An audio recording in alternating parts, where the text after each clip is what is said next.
Good evening, everybody. Thank you so much for joining us. My name is Karli Barnett. We're here at the First Alert Desk, and we have a very important weather update that we want to get to. First Alert Meteorologist Cutter Martin will be joining us here in just a minute on that. But in the meantime, I did want to give you a look at some of the top stories that we are following as well. We have our reporters out in the field working on these. You may have joined us for our 6:30 broadcast. If not, you can join us again at 9 and 10 tonight on Peachtree TV, as well as 11 on CBS. And you can watch all of our newscasts streaming live on atlantanewsfirst.com, as well as our app. So we want to have you covered on all platforms to bring you the latest when it comes to those weather updates, as well as the top stories. Now, something that we are working on is unfortunately not a new story that we've been following. Anti-Semitic flyers popping up in Alpharetta neighborhoods. And like I said, this is unfortunately not the first time that we have reported on something similar to this. Now, we don't have a copy yet on those actual flyers, but we do have similar flyers that were distributed throughout the year, and that's what I'm going to be playing you video of now. In fact, here was actually surveillance video taken. This was in the city of Hampton, and it was just at the end of July that this happened, as well as in Marietta at the end of June. Similar flyers distributed in May in Roswell and in April in East Atlanta. So we're kind of going back to go forward a little bit. But this latest incident, city officials with the city of Alpharetta telling us that sometime last night, someone distributed several anti-Semitic flyers all throughout various neighborhoods. They didn't specify which neighborhoods, but taking a look at the comments, it seemed to be several in the Kimball Bridge area. They say that these flyers were similar to the ones that were distributed, as I mentioned. And behalf on the city of Alpharetta, the mayor, Jim Gilvin, said that he was disturbed and deeply disappointed by those flyers. And as a city, we fully support the freedoms provided by the First Amendment, but denounce anti-Semitism in all forms. Alpharetta is a diverse, welcoming, and inviting community, one that values support and differences. Hate has no place in Alpharetta, and it is not who we are. That statement issued by the city council and commission there. Alpharetta police, they say they are actively investigating this, and they will be coordinating with various law enforcement agencies surrounding the communities that have been victimized by these similar acts. And they're also urging, if you know anything, to call the Alpharetta Department of Public Safety. Their number is 678-297-6300. There's also a crime reporting tool. You can do that through the Alpharetta Department of Public Safety website. But again, this latest incident is that several anti-Semitic flyers were distributed in various Alpharetta neighborhoods last night. At this point, they do not know who distributed these flyers, but they are similar, they say, to other incidents. Like I said, this happened at the end of July in the city of Hampton, at the end of June in Marietta, May in Roswell, and East Atlanta in April. So we've been seeing at least one of these cases a month, really, for the last several months. And I actually did a report back during the time of Passover talking about the rise in anti-Semitism, which happened to coincide with a new report that was done saying anti-Semitic incidents in the United States actually went up 36%, the highest level recorded since 1979. Data saying that assaults increased by 26%, harassment 39%, and vandalism up 52%. So sadly, these events that we are seeing in our community are not inconsistent with these national numbers, these national data numbers that we are seeing as well for this latest year and the latest information that they have compiled on that. So if you know anything, reach out to Alpharetta Police. The next story is one that we have been covering now for about 2 weeks when we first heard the news that Amani Roberson, a mother of four, a 29-year-old mother of four, had gone missing. As we learned this week, her body was found and her husband has been charged with her murder. He faced a judge for the first time today and was denied bond. We have new photos from the family. We're going to share those with you now. These are new photos of Amani pictured with her husband. 22-year-old Donnell Anderson facing a judge today after being arrested in connection to his wife's death Friday. That same day, Amani Roberson's body was found in an undisclosed location after weeks of searching. Investigators say they found her burned SUV in South Fulton back on July 27th, and they say evidence from cell phone videos and a search of Roberson's and Anderson's home helped in this case. Again, the judge did deny his bond today. So this is just an absolutely devastating case that we've been covering. We heard from her parents yesterday in a press conference when they announced the charges against her husband. Of course, she leaves behind 4 children, and this is just not the ending to the story that any of us hoped for, certainly. And if you want to learn more about the investigation, more about this case in particular, we have a lot more to that on AtlantaNewsFirst.com. All right, I know I've given you some heavy stories here, so we want to lighten it up a little bit. You might be wanting to head out and try a new restaurant this week, maybe try a new spot. If you want to go out to dinner, make some plans. It is actually Black Restaurant Week, and this was something that started in Texas. It's since become a national movement, including right here in Metro Atlanta, and our reporter Bridget Spencer has a little bit more on that. We think this is a good story for your weekend, maybe to plan ahead for next weekend or the week ahead. Black Restaurant Week is a chance to patronize locally owned businesses in Metro Atlanta. To kick it all off, we're stopping at Nana's Chicken and Waffles in McDonough. Nestled in McDonough, about 30 miles south of Atlanta, you'll find Nana's Chicken and Waffles. And there, you're sure to find a favorite dish quickly. A lot of the waffles that I create are like a lot of my childhood favorite dishes. So banana pudding or peach cobbler. Nana's is one of many Metro Atlanta restaurants being highlighted during Black Restaurant Week. Owner Kelly Farrell says it was none other than her grandma and her mom who inspired her in the kitchen. It's so many amazing Black restaurants that are coming up in Atlanta. I'm so inspired. It keeps me going as well. Black Restaurant Week started back in 2016 as a tradition of highlighting local Black-owned restaurants in Houston, Texas. It has since expanded into a multi-city movement, shining a light on African American and Caribbean cuisine. We need platforms like that to keep raising awareness for us and our communities. So many of us are on the outskirts of Atlanta. The celebration runs August 6th through the 20th, so be sure to get out and support one of the many restaurants to choose from in Metro Atlanta. In McDonough, Bridget Spencer, Atlanta News First. Hey, that's the good thing. The week actually lasts more than a week, and I don't know about you, but I think those peach cobbler waffles looked to die for. Amazing. We want to turn things now, though, to the forecast because we do have some serious things we want to tell you about to keep you safe. And in fact, you can kind of see a little bit behind me what we're dealing with. You can vaguely see Kennesaw Mountain back there behind me. So we're going to take you out to our live camera over Marietta Square. Ooh. And that is a hazy shot there, Cutter. So what can we expect for the rest of our night? You know, that's the same camera we showed you top of the 6:30 newscast. That crazy cloud, a shelf cloud moved over, basically forms when cooler, gusty winds rush out of a thunderstorm. And because the temperature drops quickly, it changes the local environment.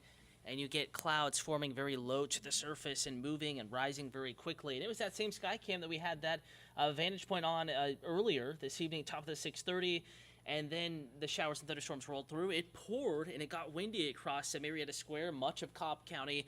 And back behind me, and we'll bring this full for you once again, rain is still steadily falling across portions of Metro Atlanta. In fact, much of the metro, including Cobb County. A steady rain, much cooler air, so the risk of severe weather is currently dropping tonight. But tomorrow is a first alert weather day. Just want to let you know that the good news, showers and thunderstorms, they're still out there, but that risk of severe weather is waning this evening. But tomorrow is a first alert weather day, an even greater chance of showers and thunderstorms reaching severe levels as we get into tomorrow afternoon and tomorrow evening.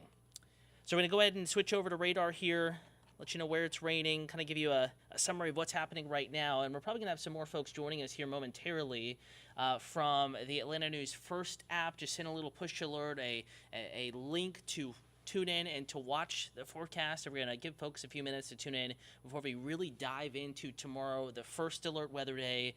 the timing of it all, and talking about how the greatest risk from severe storms tomorrow will come in the form of damaging straight-line wind gusts. No severe weather now, though. The severe weather threat has ended for today. First alert radar. It's steady rain all across metro Atlanta. We have some comments coming in on Facebook. Wesley Millsap, hello, watching from Ackworth. It was certainly stormy up there earlier this evening. Michael Baxter, hello to you. Wesley, hello. Again, Michael, thank you for watching. If you have any weather questions, comments, concerns, just give me a holler. Even if you're watching on another platform, maybe Roku, Amazon Fire, the Atlanta News First app, or atlantanewsfirst.com, you can always navigate over to Facebook or Atlanta News First on YouTube, answering questions, comments, concerns as they come in. But want to start with the fact that, yes, we still have rain out there this evening, but the risk of severe weather has ended, and the nastiest of the rain is gradually moving out. In fact, we can expand radar here. Steady stuff from Lawrenceville up to Canton, 75 and 85 corridors, 400 all the way into Forsyth County, steady rain, Hall County. Shores of Lake Lanier, you got a break, but rain moving back in from Silver City to Juneau to Cumming to Alpharetta. Steady rain on its way back into Lake Lanier. Dunwoody, it's still raining steadily, but the back edge of the rain now into central Douglas County, South Fulton, and to Paulding County, the Dallas community, just sprinkles right now. And just sprinkles Cleveland, Randolph counties into Haralson County, Carroll County, Heard County, Troup County. The bulk of the rain ending there. You see those severe storms south of Columbus moving away from North Georgia. So we can give this, next hour or so of wet weather done with in the city of Atlanta, and then we'll see some improvement. The nastiest of the weather will continue to shift off to the south and away from our neck of the woods. However, storm system responsible for nasty weather is still spinning away up here. You can kind of see that counterclockwise flow, that area of low pressure, and that's going to send more showers and thunderstorms into the picture, another line or two of storms into our forecast Monday. So Monday is a first alert weather day because the system that was responsible for today's storms, it's still up there, still to our north, and it's going to send another round or two of storms into North Georgia and Metro Atlanta. In fact, tomorrow, just looking at the ingredients, more favorable for severe weather. Sandra Lee Hall checking in from Colbert, Georgia. Thanks for watching. Again, Sandra, if you have any questions about the forecast tomorrow, need any clarification on tomorrow's first alert weather day, give me a holler. And a reminder, if you miss this live feed or maybe you watch it after the fact, you can always reach out to us on social media. From First Alert Meteorologist Cutter Martin, we have First Alert Meteorologist Ella Dorsey, Patrick Pete, Rodney Harris, Courtney Jacobazzi, Fred Campagna, and First Alert Chief Meteorologist Jennifer Valdez. And we'll be answering your other questions, comments, concerns, not just during our live streams, but anytime that weather impacts North Georgia, which, of course, is all the time. So, hour by hour forecast. Let's walk you through the good news this evening. We're going to see improvement here. First Alert weather app, hour by hour forecast, always available on the go, even if you're away from the TV. You're maybe busy, as most folks are, Sunday going into a back-to-school Monday for students in Fulton County. And the First Alert weather app is especially going to be a good tool tomorrow because you can get the forecast, yes, you can stream the newscast in the weather app, but also you can be alerted to severe weather approaching your plans, your students' plans. You can scan the QR code up the right-hand corner of the screen, or better yet, just search Atlanta News First if you're already on a streaming device, or First Alert Weather in your app or Google Play Store. Here's the hour-by-hour trend. It's raining out there now, about half of North Georgia, currently seeing light to moderate rain. That rain chance will diminish as we go through the evening. It is going to be quiet tonight, not forecasting much additional rain after midnight. Maybe a spotty shower here, spotty shower there. There probably will be still some low clouds, some areas of fog developing late tonight, early tomorrow. And by 9 a.m. tomorrow morning, I think we're going to break out of some of those early morning low clouds, replaced by more sunshine, and that'll allow temperatures to warm up as we get into tomorrow afternoon and evening, adding fuel to the fire, so to speak, giving storms plenty of energy to work with as we get into tomorrow afternoon. So as far as the weather app is concerned, here's how you can adjust the settings that may be most important to you. Again, that's the home screen on the app, right-hand corner of your streaming screen right now, upper right-hand corner of the app. Looks like 3 sheets of paper. That's the menu button. Click on that, and then you'll see additional options. Click on settings. And most important tomorrow is to have your severe weather notification types turned on or in green. Secondary to that, precipitation and lightning. What that means is that if there's lightning within 10 miles of your spot, no matter where you are, even outside of North Georgia, or if there's rain detected within 10 miles of your spot, sometimes I've gotten alerts 11, 12 miles out as well, you'll be alerted to those weather impacts with lightning and rain or snow or sleet in the wintertime approaching your area. And severe weather alerts, of course, will alert you if your location is included in a severe weather polygon, whether that be, a severe thunderstorm warning, a tornado warning, or anything like that. Keisha Jones checking in from Conyers. Thanks for watching. Quintella Carter, thanks for watching from Talbot. Again, Sandra, Keisha, Quintella, Wesley Millsap, Michael Baxter. If you have any weather questions, comments, concerns, give me a holler. Conyers, Keisha, certainly at risk for severe weather tomorrow. But some good news, Keisha. Tomorrow morning, it's going to begin fairly quiet. It's going to be a mild start. Temperatures in the upper 60s, lower 70s outside of the perimeter. A little bit rain-cooled.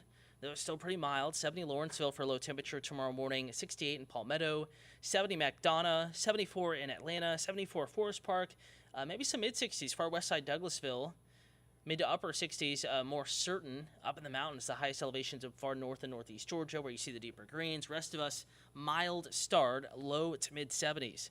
In the first alert forecast out the door tomorrow morning. Speaking of back to school, yes, tomorrow is a first alert weather day, but we can clarify and tell you that tomorrow morning, not too bad. There will be some low clouds, could be some fog around, maybe a very spotty light rain shower or two, but I would qualify it as mostly dry out the door tomorrow morning. But notice those flashing reds there as we get into tomorrow afternoon, heading home from school, especially on the north side. So if you live up in Bartow County, Cherokee County, if you live in Fannin County in particular, if you live in Gilmer County, mountains of North Georgia, closer to I-75, you will be first to be impacted by showers and thunderstorms, likely moving in from the north and northwest. May take a little bit longer to get into Fulton County, Clayton County, Fayette County, Upson County, further south. But eventually, as we get into tomorrow evening, tomorrow night, that risk of severe weather will become nearly area-wide. And again, damaging a straight-line wind gust, the greatest threat tomorrow. Walking you hour by hour, forecast model doing a decent job with the forecast today and giving me confidence it has a decent, maybe not perfect, but decent handle on the forecast as we get into tomorrow. And here is what the forecast model thinks radar and satellite will look like as we get into the afternoon hours tomorrow. And notice how we have maybe a spotty shower or two, 9 o'clock in the morning, but largely dry, even 11 a.m. quiet, noon, not too bad. But bringing in that first alert, the first alert weather day criteria as we get into early tomorrow afternoon, showers and thunderstorms moving in from northwest Georgia. So by 4 p.m., Blue Ridge, Calhoun, Ellijay, Helen getting close to this activity as well. Clay County up in North Carolina, Rabun County, the Clayton community, maybe even Rome, Floyd County, Chattooga County, on up towards Chattanooga. Showers and thunderstorms rolling through, and some of these will be severe and possibly producing straight-line wind gusts 60 to 70 miles an hour. And I think that the first line, according to this forecast model, there's going to be two lines. The exact placement tomorrow may differ from what this computer is telling us. May not have the exacts right, but I think it has the general idea correct, and that is the fact that severe winds will be the greatest threat on your Monday, your first alert weather day, and then we'll probably have a couple different clusters of storms moving through tomorrow, just like today, and not everybody is impacted by the same line. Maybe that first line focuses north of I-20 tomorrow in the early to mid-afternoon hours, and maybe that second line focuses along and south of I-20 as we get into tomorrow evening, and that is what this forecast model is suggesting. Line number one moves through, maybe a little bit of a dinner time break, and then another line of showers and thunderstorms moving through as we get into tomorrow evening around maybe just after dinner and then closer to 9, 10 p.m. And then by the time we get to 11 p.m. midnight tomorrow night and early Tuesday morning, we're going to drop that risk of severe weather and no longer need to have the alerts turned on in the First Alert Weather app. So here's that look at risks. We talked about what radar may look like and general timing. But here is the look at your risk of severe weather. Pretty much everybody, and then orange, enhanced risk. That's a level 3 out of 5, meaning a greater than normal chance of severe weather, primarily because of the risk of damaging straight-line wind gusts.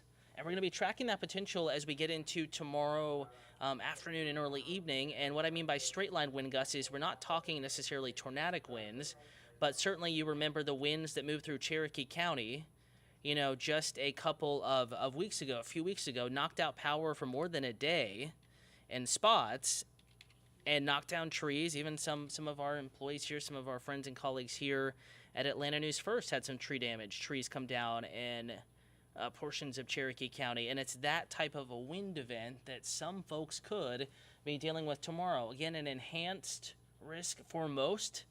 Extreme northwest Georgia, and then folks closer to Macon, LaGrange, a slight level 2 risk, but still severe weather possible. And then secondary to straight line wind gusts, maybe some hail up to about the size of quarters. Though hail is not the biggest threat, any storm, severe or not, will produce torrential rain tomorrow and will produce frequent vivid lightning, kind of like today. Those storms were big lightning producers, even if they weren't severe. You know, they were putting out bolts on bolts of lightning this afternoon and earlier this evening. Very loud storms and energetic storms. Kind of a symptom of just how much energy there is in the atmosphere. And I think that we'll be in a similar scenario as we get into our Monday afternoon and evening. Primarily because it's going to be a hot one ahead of the rain. Again, city-by-city forecast tomorrow. Want to talk about the fact that, yes, storms are the story, but it's going to be hot. Temperatures low to mid-90s tomorrow afternoon. With all of the moisture, that mugginess in the air, it's going to feel like the upper 90s and lower 100s. There was a heat advisory in effect for a portion of the area today during the afternoon hours, and we very well could see that heat advisory once again in play tomorrow. So even ahead of the storms, now it's going to be pretty miserably warm, kind of muggy tomorrow afternoon, and then the storms will move in, and they're going to capitalize on all of that energy building up with the heat and the moisture, and that'll help, you know, of course, it's going to help them pack a punch as we get into tomorrow afternoon and early evening. There is good news, though. First alert weather day Monday because of the risk of widespread severe weather, especially in the mountains of North Georgia, though the entirety of the metro included an enhanced risk level 3 out of 5 of severe weather tomorrow. But the good news, Tuesday, a little drier, just a 30% chance of storms. We'll call it spotty, mainly south of I-20. I think most are completely dry Tuesday. They are just a little bit drier, so not quite as muggy. The humidity comes back, though, as we get into Wednesday, Thursday, Friday, Saturday. Notice how we have a 40% chance of rain each and every day, Wednesday through Saturday. It's not going to rain all day every day, but once again, we're going to be looking to the north and the northwest with these lines of storms potentially packing some gusty winds every now and then moving in from that direction. And I do think that we're going to be watching, especially Wednesday into Thursday, the more storms possible, Friday and Saturday as well. We're going to be tracking that potential. As we get deeper into the work week, we may need to add a first alert or two if the timing does line up to really impact your plans, or if it looks like the risk of severe weather is going to be increasing. Of course, we will first alert you, give you the extra heads up and first alert that could be of impact. But right now, tomorrow, the day to focus on, first alert weather day, enhanced risk of severe weather for all of Metro Atlanta and much of North Georgia. So again, I want to thank you for tuning in, for watching, whether you're watching on Roku, Amazon Fire, AtlantaNewsFirst.com, maybe you're streaming on Facebook, YouTube Live as well. I want to remind you, time now is 8:16. We're going to be back on the screen, Atlanta News First on Peachtree TV at 9 p.m., 10 o'clock hour, and we will be getting some new data in through this late evening stretch. Another reason to tune in. I don't expect any big changes, but we'll have the latest and greatest information for you on TV. And then Atlanta News First back on WANF. Please wake up with the morning team tomorrow. First alert meteorologist Ella Dorsey, Rodney Harris, Courtney Jacobazzi help get you out the door, let you know that reassurance that it's nice tomorrow morning, and then storms tomorrow afternoon. Any subtle changes to the forecast will break it down for you tomorrow morning on Atlanta News First. And again, we are live again at 9, 10, and 11 this evening. Want to thank you for watching. We'll see you in just a bit on Peachtree TV, then on WANF at 11 p.m. Have a wonderful evening, and keep an eye on that forecast tomorrow.